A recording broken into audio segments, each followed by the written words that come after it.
Boa noite. Tudo bem? Eu já vou começar falando. É a primeira vez que eu estou pregando fora de casa, né? Normalmente eu tenho os meus pais para ficar olhando para eles se acontecer alguma coisa. Então eu estou um pouco nervosa assim, tá? Apesar de não que eu esteja muito acostumada, que não é uma coisa que eu faço muito, mas estou um pouco nervosa. Mas quando Deus chama, a gente tem que ir, né, Cristiano?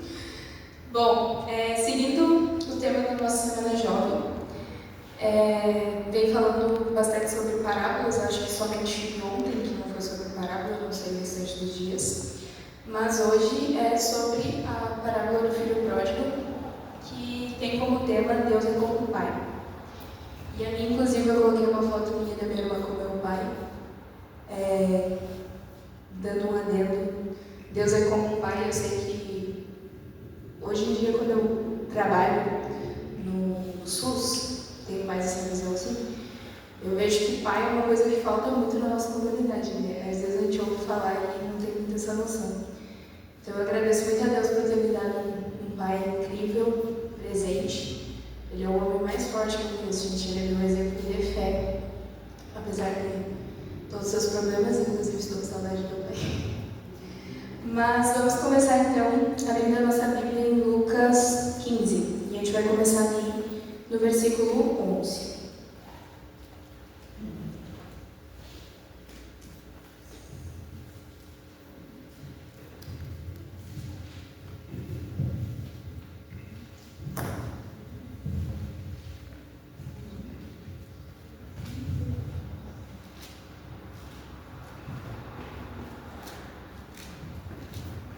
Amém? Misericórdia. Amém. Vamos orar mais uma vez? Querido Deus, Senhor, eu te peço agora que esteja comigo, que o Senhor possa estar me usando, que eu possa ser um instrumento nas tuas mãos para falar o que o Senhor deseja para os nossos irmãos. É o que eu te peço e agradeço em nome de Jesus. Amém. Eu vou começar lendo e aí depois os irmãos podem seguir, tá? Ali no versículo 11. Jesus continuou. No contexto, ele estava falando ali as parábolas, ele havia falado da parábola da ovelha perdida que Cristiano falou segundo, e a da dracma, e aí depois ele foi para o filho pródigo. Jesus continuou. Um homem tinha 2 filhos, e o mais novo disse ao pai: Pai, quero minha parte da herança. Assim o pai repartiu a propriedade entre eles. Alguém pode seguir no 13? Passados não muitos dias, o filho mais moço, ajudando tudo o que era seu, partiu para uma terra distante, e lá dissipou todos os seus bens, vivendo dissolutamente. Depois de sobreveio aquele país uma grande fome. Ele começou a passar necessidade.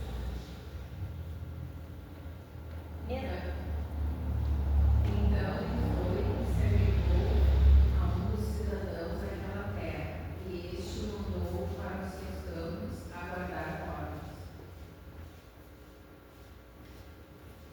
Havia desejado ver falar patadas das arrobas dos porcos comiam, mas não tinham dado. Então, caindo em si, disse: Quantos trabalhadores de meu pai têm pão com fartura e eu aqui, morrendo de fome?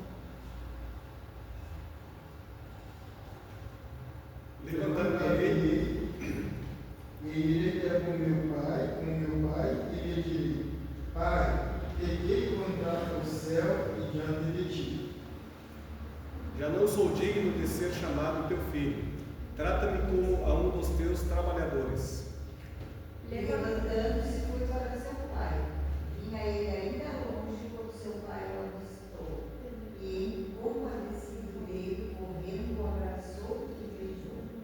Disse-lhe o filho: Pai, pequei contra o céu e diante de ti. Já não sou digno de ser chamado teu filho.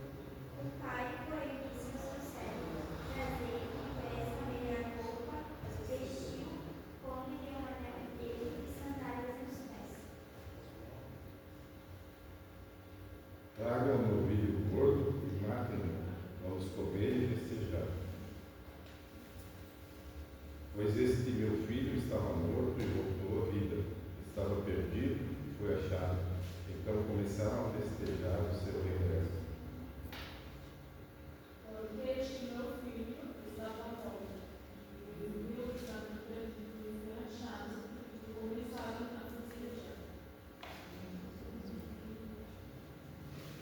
25.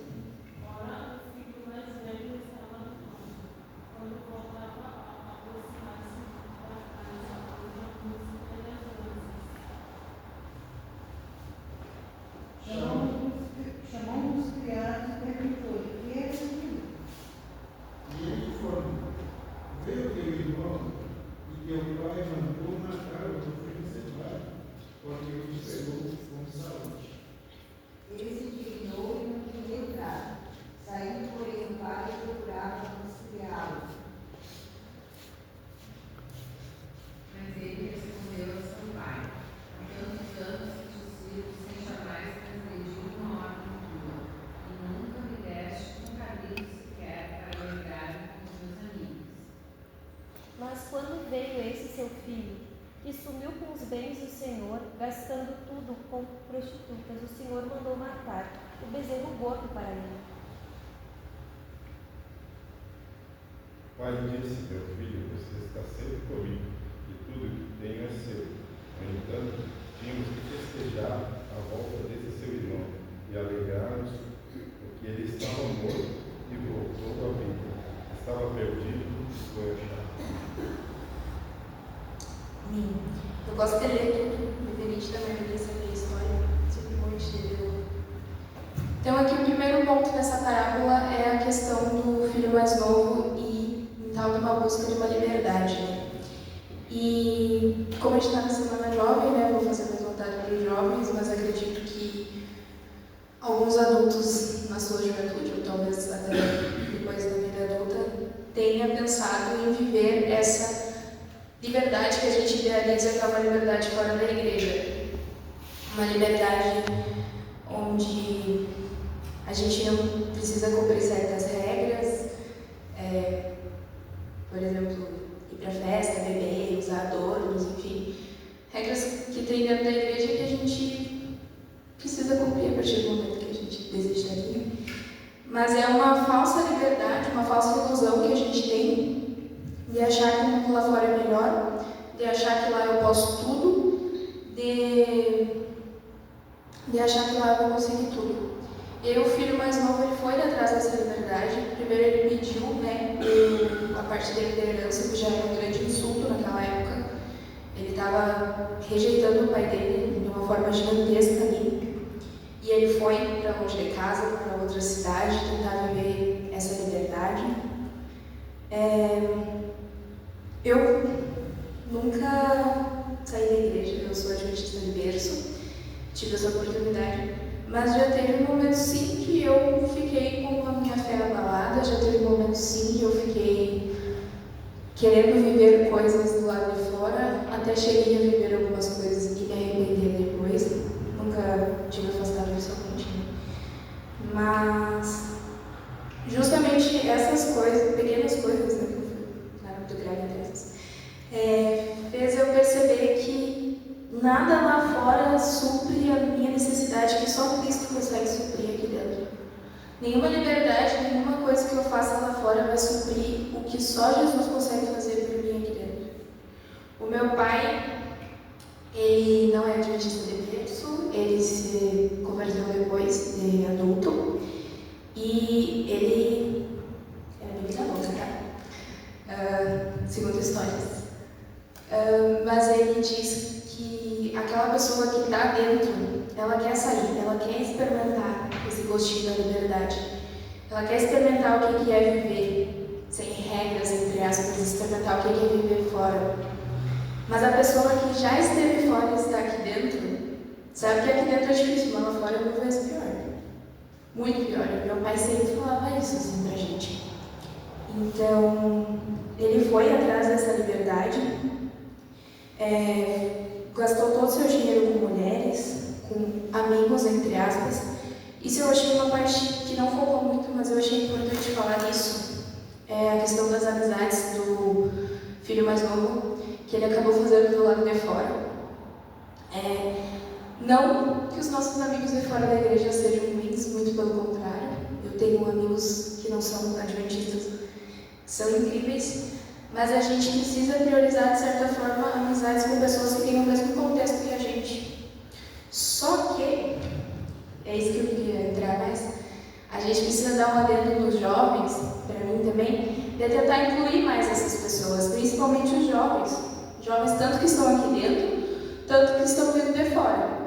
Eu tive uma fase antes de vir para Uruguaiana, em Alegrete, que eu me sentia muito excluída no grupo de jovens. Foi um momento assim, tenso. Eu chorava muito porque eu queria, de certa forma, estar envolvida. Eu sempre gostei de me envolver no Ministério Jovem, no Desbravador. E eu queria, só que eu me sentia excluída porque eles acabavam fazendo eventos e não me chamavam. Eu tentava dizer, estou aqui, estou à disposição, enfim. Depois a gente conseguiu resolver isso, eu vim morar aqui. Desejar, agradeço que todo mundo me inclui aqui. Mas é algo que eu acho que a gente tem que ter um adendo, nós jovens adultos também, de prestar atenção nisso, tanto as pessoas que estão do lado de fora quanto as pessoas que estão do lado de dentro. Saber valorizar essas amizades, principalmente amizades de pessoas que têm o mesmo princípio que a gente. Porque quando eu estava nessa fase, eu lembro que eu discuti muito com meu pai, inclusive, porque eu dizia para ele que meus amigos do lado de fora são muito mais meus amigos do que as pessoas que estão do lado de dentro. Eles me chamam para tudo, mesmo que eles saibam que eu não vou, tipo, eu tenho amigos faz anos, e mesmo assim dizem, vai ter uma festa, eu sei que tu não vai, mas vai que tu queira, mas vai que né. E aí eu disse, não, tá? Eles são muito mais receptivos às vezes do que os que estão aqui dentro. Então eu só queria fazer esse parênteses que eu achei interessante. E outra coisa aqui é sobre a questão da nossa identidade. Ali o filho mais novo, ele achou que ele tinha perdido a identidade dele, que ele teria que voltar como um servo, né, para Deus. E aí eu fui pesquisar no dicionário, no tio Google, né, mas de acordo com o dicionário da mulher, o que significa identidade. E aí o significado da identidade é um conjunto de características e valores ou traços que tornam uma pessoa ou grupos únicos. E aí quando eu estava pesquisando isso, apareceu o significado da identidade na Bíblia. Aí eu disse, tem um significado diferente, vou ver. Aí diz que, na Bíblia, né, que se refere a uma relação com Deus, e não o que você sente, o que você possui ou o que você fez. Então, a nossa identidade, ela não é definida pelos nossos atos, ela não é definida pelos nossos erros, ela é definida pela nossa relação com Deus e pelo amor dele para conosco. E vamos entrar num outro assunto que muitas vezes, né, eu acho que até tem gente que nem fala mais parábola do filho pródigo, porque a gente esquecia muito do irmão mais velho, né? E agora eu acho que tem valorizado mais o irmão mais velho. E aí eu queria destacar também a questão do irmão mais velho, porque eu também já me senti um irmão mais velho. O irmão mais velho é quem? É aquela pessoa que está dentro da igreja, ela está na casa do Pai, ela faz o que precisa ser feito, mas ao mesmo tempo o seu coração não está na casa do Pai, o seu coração não está 100% ali. O coração do filho mais velho, ele não estava aberto para a graça, ele estava completamente fechado. Se a gente for parar para analisar, ambos estavam longe do Pai, estando dentro ou fora. E eu lembrei de uma vez que aconteceu alguma coisa lá na igreja, nos acontecimentos, e aí eu fiquei extremamente revoltada, porque eu disse assim, cara, eu tô há 17 na época, há 17 anos dentro da igreja, eu faço tudo que tem que fazer, eu faço, eu me envolvo em tudo, e aí volta aquela pessoa que já fez isso, para fazer isso, eu fiquei bem revoltada. Mas eu aprendi a lidar com isso depois, com muitas conversas com meu pai. Então, com minha mãe também, não deixo com meu pai. Saber também identificar essa questão do filho mais velho, né? E aí eu lembrei de uma... Eu não sei se foi uma pregação, um podcast do Rodrigo Silva que eu vi em algum momento. Eu acho que foi até no TikTok. Que ele fala que nessa trilogia de parábolas, né, que a gente havia falado sobre a ovelha perdida e a dracma, pode ser comparada também com a parábola do filho pródigo, porque a ovelha perdida, ela estava fora e sabia que estava perdida, e a dracma estava dentro de casa e não sabia que estava perdida. E aí, quando chega na última parábola ali das 3, é um que está fora e sabia que estava perdido, e um que estava dentro e não sabia que estava perdido. E isso pode estar acontecendo aqui. Posso falar para mim porque, como eu falei, já aconteceu comigo. Eu nunca saí da igreja realmente, fui removida da igreja, mas eu já tive atitudes que pessoas cristãs não devem fazer. Então, estar aqui dentro, templo, casa do Pai, não garante nada, não garante que o nosso coração está aberto na graça, não garante que nós estamos buscando realmente a Deus. E aí eu vou pedir para o Gabriel passar o slide, que tem uma pergunta para vocês refletirem. Eu estava lendo e eu fiz isso. O que te impede de viver plenamente aqui na casa do Pai? É a vergonha do que tu fez ou a amargura do que tu acha que tu merece? Forte, né? Às vezes eu faço essas coisas meio fortes assim, até pra mim. E eu acho que é algo que a gente tem que refletir. Será que a gente está sendo um pouco do filho mais novo? Ou será que a gente está sendo um pouco do filho mais velho? Ou será que a gente está sendo os dois? Que é meu problema.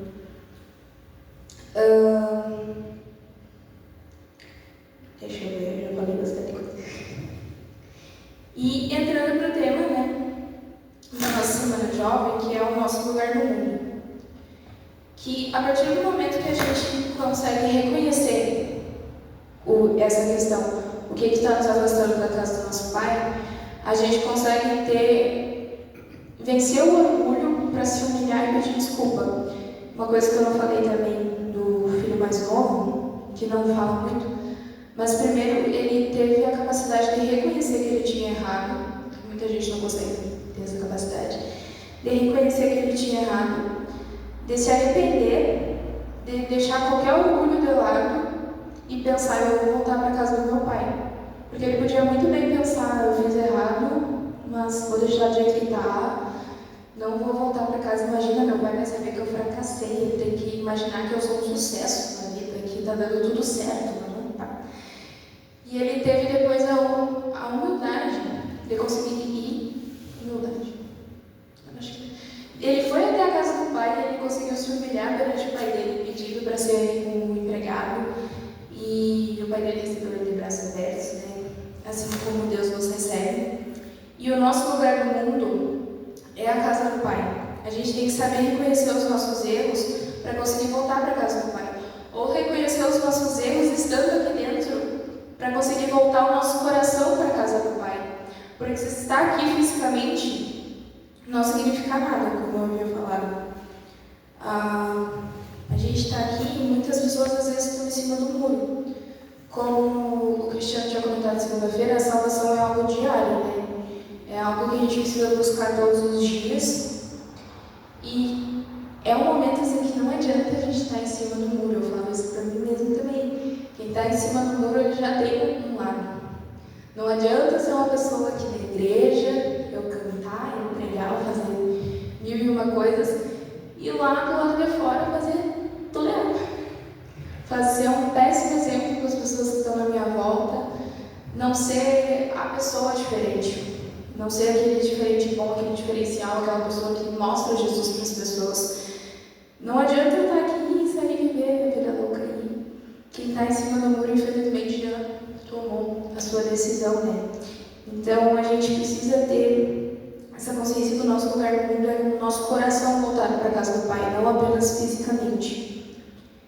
E a mentalidade do filho mais velho, ela estava presa em si mesmo, impedindo que ele celebrasse a graça e a volta do seu irmão. E aí, pode passar para o terceiro slide. Outra. Essa eu peguei de uma música do Coral de Artes, que eu gosto muito, inclusive quando eu cantei ela eu chorei, que também é uma reflexão que eu queria fazer para vocês. Por que a gente continua vivendo nos restos desse mundo se na mesa do Pai, o nosso lugar, ninguém vai ocupar? A festa do Pai está pronta, a casa dele está pronta, ele está nos esperando e ninguém vai ocupar o nosso lugar. E nisso eu queria entrar num adendo. Claro, a gente tem que se preocupar com a nossa salvação, a gente tem que se preocupar em estar nessa festa, em buscar, em estar no nosso lugar, porque ninguém vai ocupar o nosso lugar. Mas eu, particularmente, não quero ir para esse lugar sozinho e estar nessa festa sozinha. Eu tentei imaginar, de uma certa forma, aqui, que eu acho que a gente tem que ser irmãos mais velhos, que vai de atrás dos irmãos mais novos. Irmãos mais velhos que buscam, que procuram os irmãos mais novos, que estão longe da casa do Pai, que vai, incentiva, diz, não, vamos lá, volta.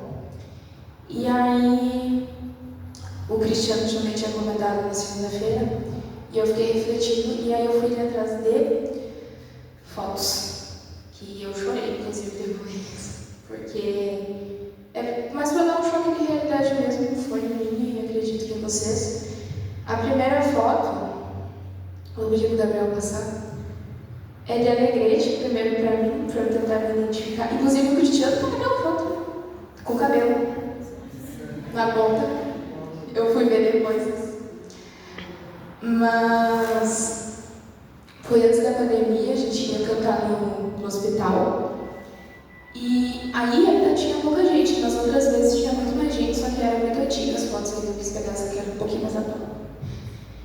E, gente, se eu for parar para olhar quem dessa galera entrou na igreja,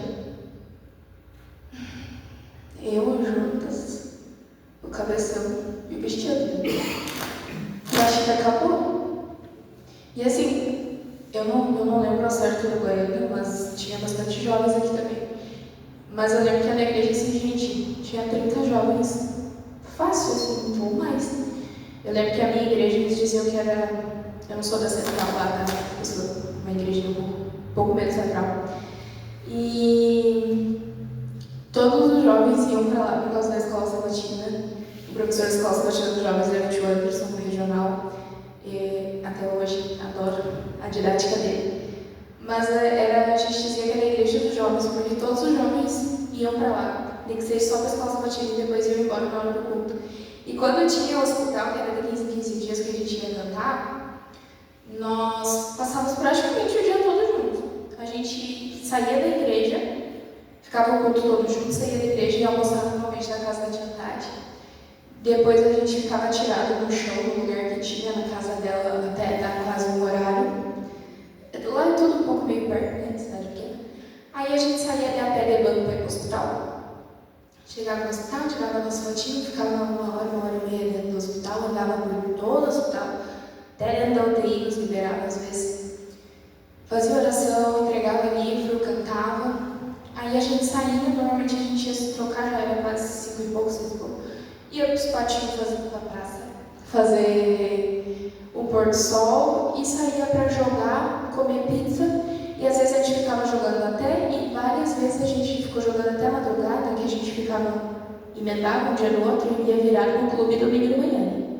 Normalmente também na casa do tio Anderson, que é uma quadra do clube que a gente ia, às vezes a gente ficava jogando hora, passava a madrugada inteira, e aí chegava 9 horas da manhã para o clube virar. E infelizmente isso não acontece mais, né? Essas pessoas, querendo ou não, a gente tem que ir atrás delas. E aí eu quis dar um outro baque, um outro evento, pode passar, que aí tinha o pessoal do Uruguaiana.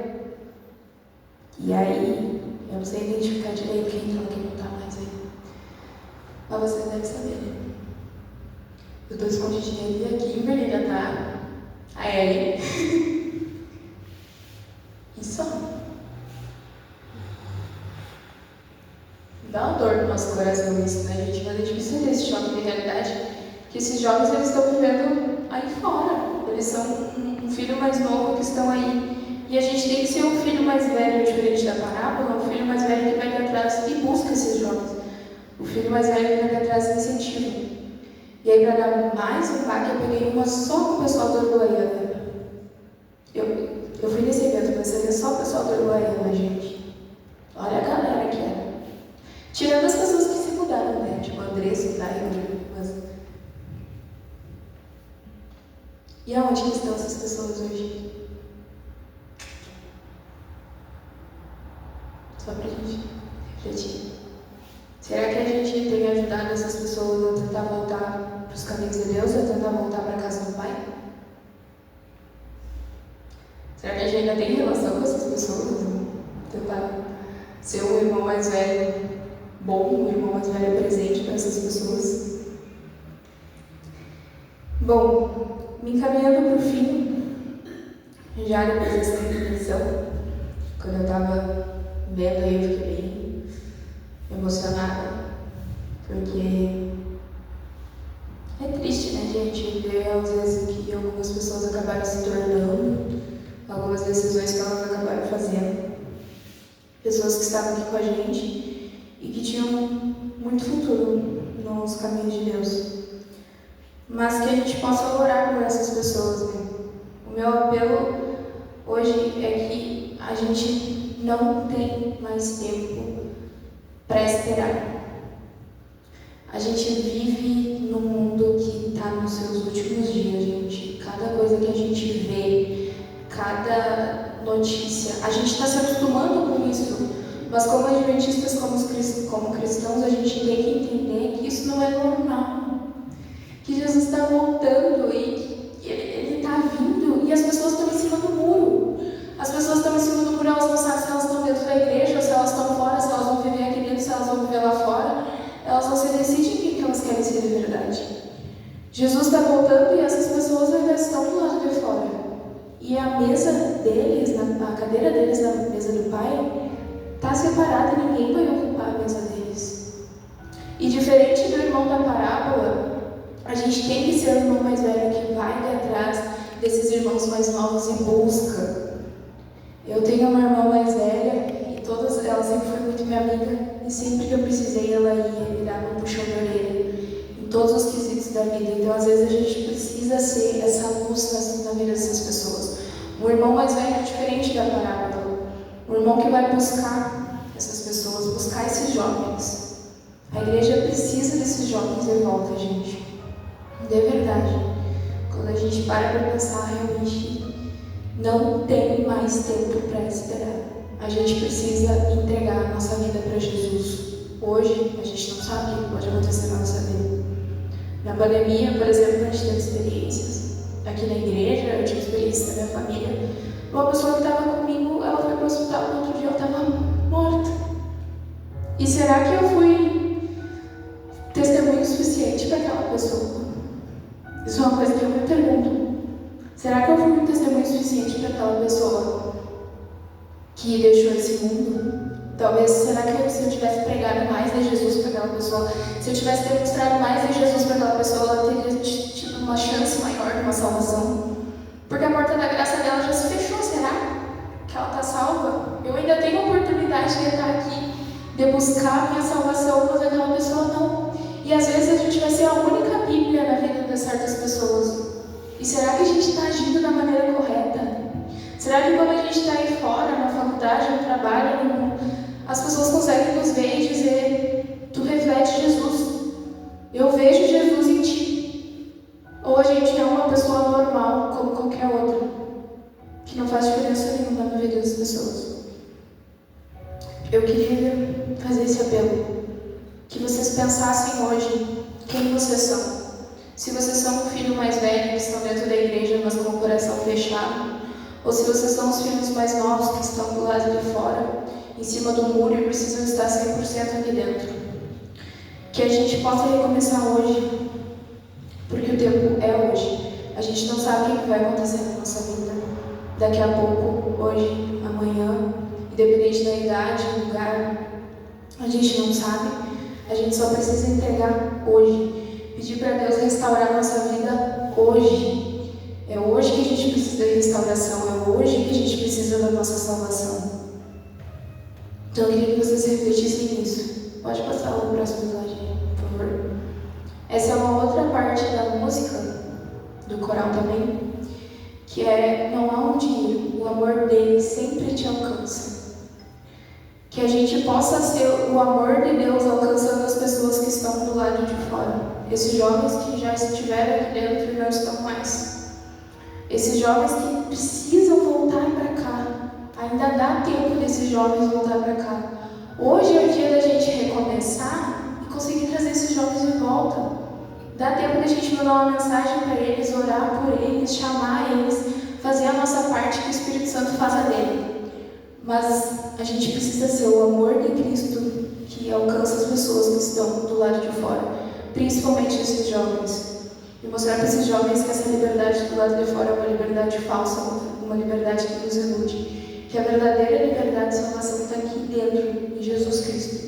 Porque só Ele consegue nos dar a paz que a gente busca do lado de fora. A paz que a gente busca em prazeres momentâneos, que a gente tenta ficar completo com prazeres momentâneos. Só Jesus consegue completar a nossa vida. E a gente precisa recomeçar hoje. Todos nós somos pecadores, todos nós erramos. Todo dia é dia de recomeçar e recomeçar hoje. Então que vocês possam refletir sobre recomeçar hoje, sobre qual filho vocês querem ser, e que nós possamos ser o amor de Cristo, buscando essas pessoas. E eu queria cantar uma música no final. Só vou tomar uma aguinha, tá, Gabriel?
Bondoso Deus, obrigado, Senhor, por essa semana jovem que já está na metade.